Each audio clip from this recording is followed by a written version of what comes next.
ya leo tunatoa taarifa kuhusiana na kukamatwa kwa mwanamke aitwaye Diana Edward Bundala. Ni kwamba jeshi la polisi katika mkoa wa Mwanza linapenda kutoa taarifa kuwa linamshikilia na linaendelea kumhoji Diana Edward Bundala ambaye pia hujitambulisha kwa jina kama Mfalme Zumaridi, ambaye umri wake ni miaka 42, mkazi wa mtaa Bubuku, kata ya Buhongwa, wilaya ya Nyamagana.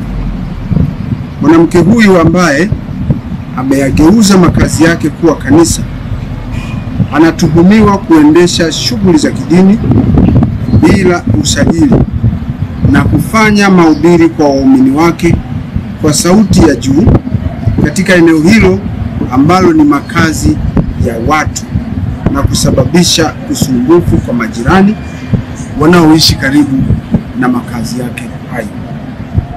Aidha, mwanamke huyo anahojiwa na jeshi la polisi kuhusiana na taarifa ambayo inaendelea kusambaa katika mitandao ya kijamii ikimuonesha mwanamke huyo kwenye picha ya mjongeo akiwa na kundi la watoto wenye umri mdogo wa jinsia ya kike na ya kiume, huku akiwaeleza kuwa yeye ndiye Mungu wao ambaye ana uwezo wa kuwatenganisha na kifo. Uchunguzi kuhusiana na tukio hilo unaendelea na jeshi la polisi linafanya uchunguzi huo likishirikiana na taasisi nyingine za serikali. Na wakati uchunguzi unaendelea, jeshi la polisi linaomba wananchi wenye taarifa mbalimbali zinazoweza kusaidia uchunguzi wetu ziweze kufikisha kwa jeshi la polisi ili ziweze kufanyiwa kazi.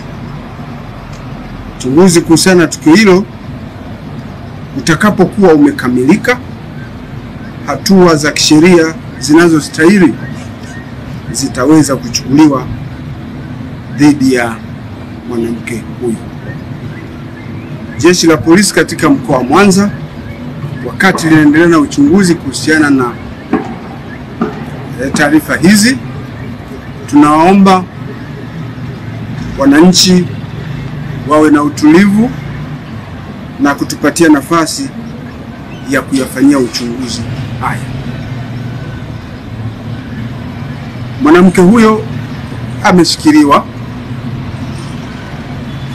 na jeshi la polisi kama ambavyo nimesema,